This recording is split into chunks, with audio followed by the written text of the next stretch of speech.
कल्याण लोकसभेमध्ये विविध विकास कामं जी आहेत ही सुरू आहेत. मोस्टली रोड इन्फ्रास्ट्रक्चर, मेट्रो ही कामं मोठ्या गतीने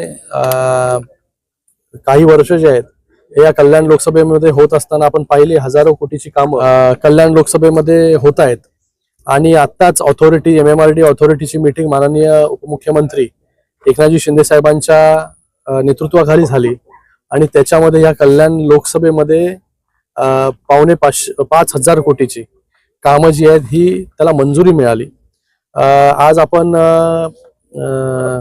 पलावा ब्रिज असेल त्याचं काम जे आहे ते अंतिम टप्प्यामध्ये आहे. ते त्या 2-3 महिन्यांमध्ये जे काम हे पूर्ण होईल. रेल्वेची परवानगी तिथे ब्लॉकसाठी पाहिजे जेणेकरून गर्डर लॉन्चिंग जो आहे तो त्या ठिकाणी होईल. मग तो झाल्यानंतर दोन्ही पलावा पूल जे आहेत हे फंक्शनल होतील. मोठ्या प्रमाणामध्ये ट्रॅफिकचा प्रॉब्लेम जो आहे तो सुटेल. त्याचबरोबर कल्याण शील रोडवरची मेट्रो 12 याचं काम देखील मोठ्या गतीने सुरू आहे. आपण पाहताय आत्ताच्याच ऑथॉरिटी मीटिंग मध्ये MMRDAच्या त्याच्यावरती महापे ते रांजनोली असा access control double decker flyover त्याला मंजुरी देण्यात आली. तो रस्ता झाल्यानंतर थेट महापे पासून ते रांजनोली पर्यंत without any signal, without any interruption जे आहे हे लोक प्रवास करू शकतील. ज्याला डोंबिवलीमध्ये जायचं तो डोंबिवलीमध्ये उतरू शकतो, ज्याला कल्याणमध्ये उतरायचं तो कल्याणमध्ये उतरू शकतो.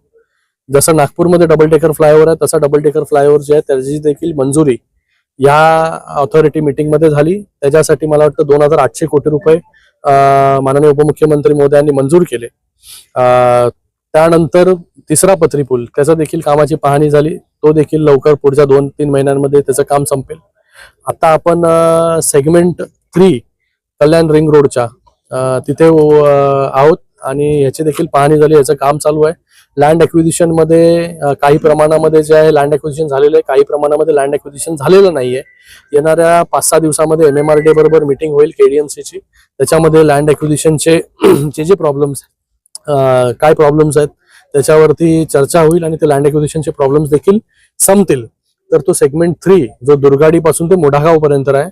आणि त्यानंतर कालच्याच ऑथॉरिटी मीटिंग मध्ये सेगमेंट 2 ला देखील मंजुरी मिळालेली आहे. हा सेगमेंट 2 हा काटई नाक्यापर्यंत त्या ठिकाणी जातोय.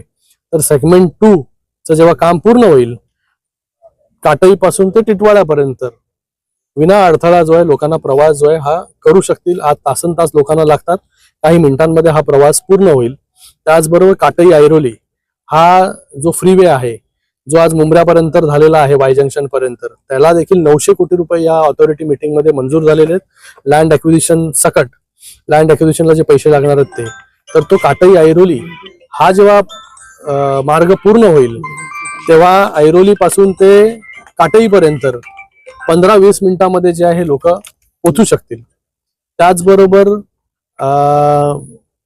जे मेट्रो 12 फ्लायओव्हर आपण करतोय, कल्याण फाट्याला जे ट्रॅफिक होते तिथे एक अंडरपास करा अशा देखील सूचना ज्या आहेत MMRDAला केलेल्या आहेत. तर भविष्यामध्ये तिथे अंडरपास देखील त्या कल्याण फाट्याला होईल जेणेकरून ट्रॅफिकची समस्या जी आहे ती मोठ्या प्रमाणामध्ये त्या ठिकाणी पूर्णपणे मी बोलतो नाहीशी होऊन जाईल.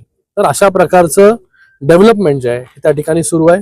त्याचबरोबर जी मेट्रो आहे मेट्रो 12 ही मेट्रो 12 त्याची अलाइनमेंट बदलून शिळफाट्यावरून तळोजाला घेऊन जाण्याची मंजुरी देखील या ठिकाणी त्या ऑथॉरिटी मीटिंग मध्ये मिळालेली आहे. तर एकंदरीत मोठ्या प्रमाणामध्ये कामं जी आहेत या कल्याण लोकसभेमध्ये सुरू आहेत. त्याचबरोबर दुर्गाडीवरून उल्हासनगर अंबरनाथ हा मेट्रो 5A हा देखील प्रकल्प मंजूर झालेला आहे. 5,500 काहीतरी कोटीचा निधी आता मंजूर केलेला आहे.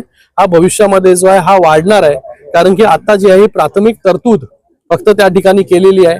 भविष्यामध्ये जेव्हा हे प्रकल्प आता पूर्ण गतीने मार्गी लागतील तेव्हा जो निधी जेवढा निधी या ठिकाणी लागणार आहे मला वाटतं येणाऱ्या काळामध्ये 10,000 कोटी 15,000 कोटीपेक्षा जास्त निधी जो आहे या कल्याण लोकसभेमध्ये